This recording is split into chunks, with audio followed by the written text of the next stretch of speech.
Hello, नमस्कार साथियों। जय झारखंड, जय जवाहर। हम लेकर के आ गए हैं पीवाईक्यू सीरीज क्लास 12 के लिए। जो हमारा टॉपिक रहने वाला है, हम जरा बात कर ले।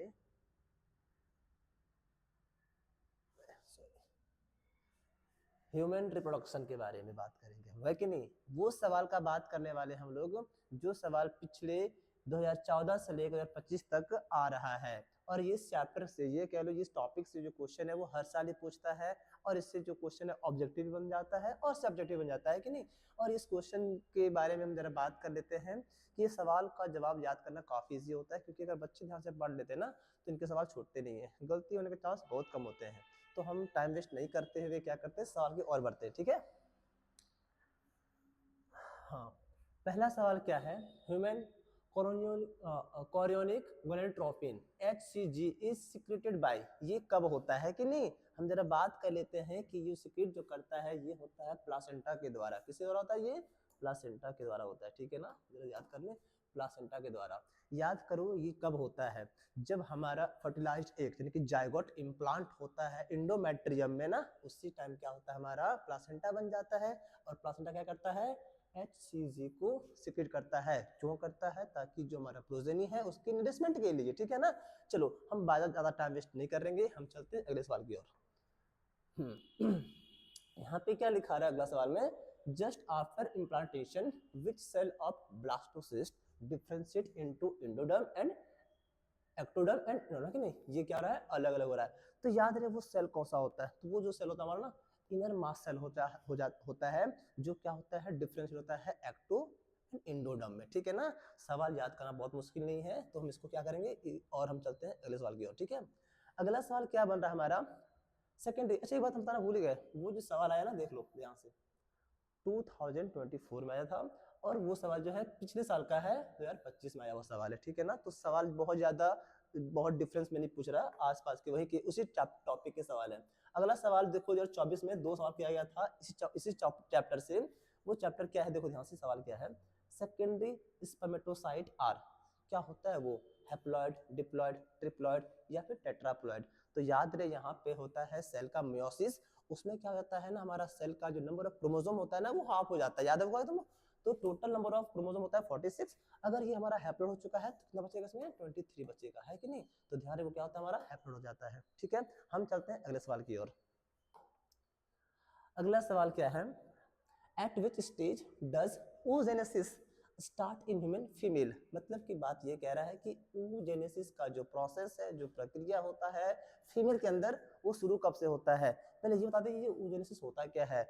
तो इसका डेफिनेशन याद करना वेरी सिंपल है, the formation of female gamete, या फिर कह लेते हैं एग, है कि नहीं। The formation of egg is called oogenesis। ठीक है ना। तो फीमेल में ये जो प्रोसेस है, ये जो स्टार्टिंग फेज होता है ना, उसके ड्यूरिंग एम्ब्रियोनिक डेवलपमेंट से ही शुरू हो जाता है। जब उस फीमेल का एम्ब्रियोनिक डेवलपमेंट होता है ना, उसी टाइप से क्या होता है, ये प्रोसेस शुरू हो जाता है। ठीक है ना। और एक मेरा सवाल है कि टोटल नंबर ऑफ एग जो बनने का होता है, क्षमता जो होता है ना, वह कितना होता है, ये आप कमेंट करेंगे। हम बोल देते हैं इसका स्टार्टिंग फेज होता है ना 6002। ये 2 कहाँ आता है ना, ये आप सबको कमेंट करना। ठीक है ना। हम चलते हैं क्या अगले सवाल में। ये सवाल जो है 2023 का है, बहुत ईजी है। हम फिर बात कर लेते हैं, on which day of menstrual cycle does ovulation occur. ये कब से कब के बीच में हो जाता है कि नहीं। तो अगर हम बात करेंगे एक्यूरेट जो होता है ना ओव्यूलेशन का, जो टिप पे जब जाता है इसका फेज, वो होता है हमारा 14 डेज पर। 14 डेज पर मतलब कि जब मेंस्ट्रुअल साइकिल का जो स्टार्टिंग पीरियड होता है ना, 1 से लेकर के 1 2 3 4 5 तक लगभग होता है, ब्लीडिंग का टाइम होता है। और 14 डे तक क्या हो जाता है, ओवुलेशन का होता है, मेन फेज होता है कि नहीं। तो अगर हम बात करेंगे इसका जो ओवुलेशन अकर जो मेंस्ट्रुअल साइकिल का जो होता है मेन प्रोसेस, जो मेन फेज होता है ना, वो 12 से 16 डेज तक का होता है। ठीक है। ऑप्शन हम डी को टिक करेंगे। ये सवाल जो 23 का आया हुआ है। ठीक है। अगला सवाल क्या है, the number of ovum produce from one primary oocyte। मतलब की बात यहाँ पर है कि हमारा जो प्राइमरी oocyte है वह कितना ओवम यानी कि एग को रिलीज करेगा, बनाएगा, है कि नहीं, प्रोड्यूस करेगा।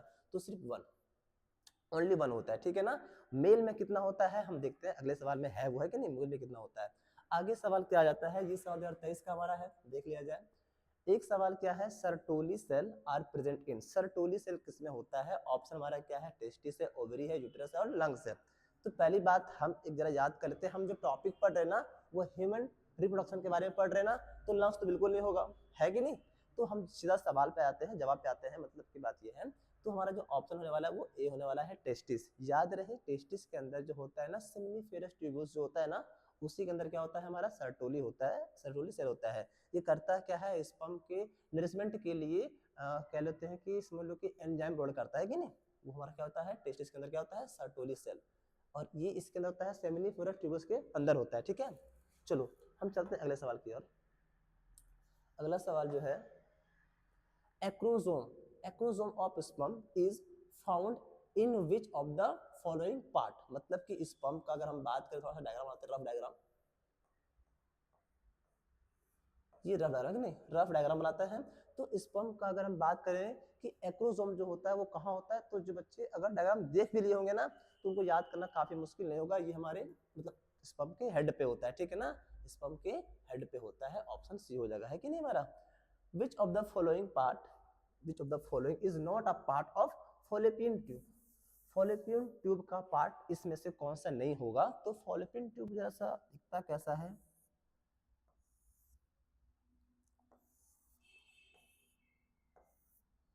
कुछ ऐसा होता है कि नहीं।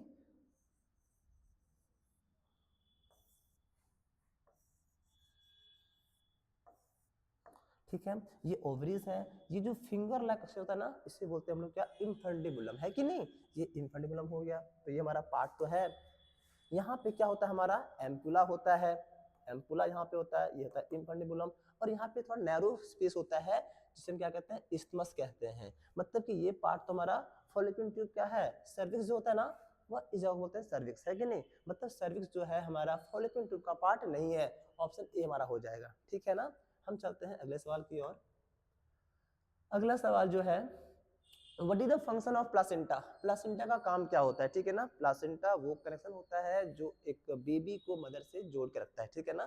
तो यहाँ पे removal of carbon dioxide and excretion waste product by the embryo, या फिर प्रोडक्शन ऑफ हार्मोन्स, या फिर क्या होता है oxygen and nutrition supply to embryo. मतलब कि इन सारे काम में से प्लासेंटा क्या करता है, तो जरा याद कर लो, ये सारे काम होते हैं जरूरी उस काम के लिए, है कि इस प्रोसेस के लिए।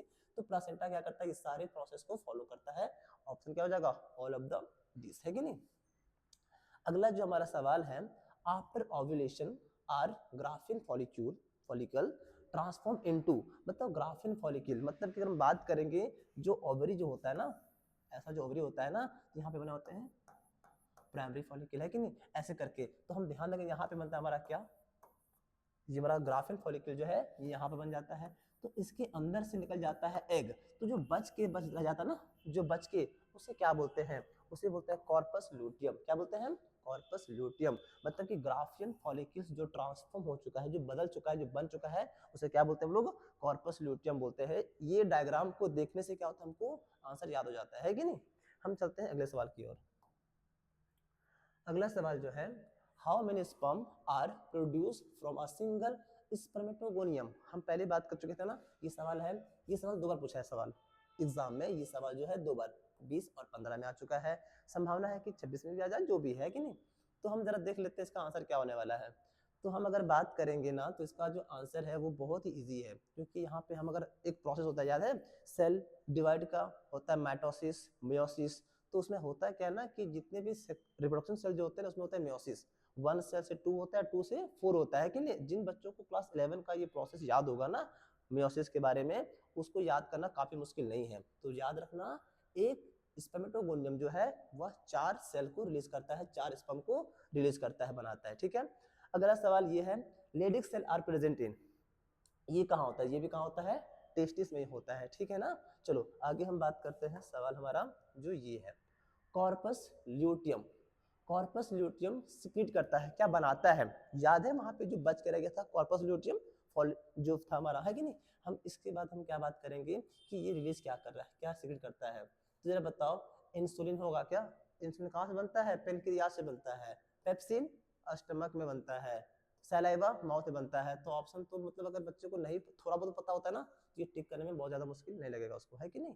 तो कॉर्पस ल्यूटियम जो है प्रोजेस्टेरोन को सिक्रीट करता है। अगला सवाल क्या है total number of chromosomes in fertilized egg of human being. Fertilize egg पूछ रहा है, हम एक सवाल पूछ लेते हैं इनफर्टाइल जो फर्टिलाइज नहीं होता है उसमें कितना होगा, बताना कमेंट करके। लेकिन अभी बताते हैं कि जो फर्टिलाइज हो चुका है मतलब कि फीमेल का जो ओवम है और जो मेल का स्पर्म आ रहा है, यहाँ पे 23 था, यहाँ पे भी 23 है, मिलेंगे तब ना होगा फर्टिलाइज्ड, तो मिल कितना हो गया 46। बताओ सर क्या हो जाएगा हमारा 46 हो जाएगा कि नहीं। चलो हम देखते हैं और सवाल, ओ खत्म हो गया। ठीक है, इसमें इतना ही सवाल था, हम ज़्यादा समय नहीं लेंगे, इस सवाल को थोड़ा शॉर्ट टाइम में देखा जाए तो अच्छा है। सवाल कैसा लगा बताएं, थैंक यू।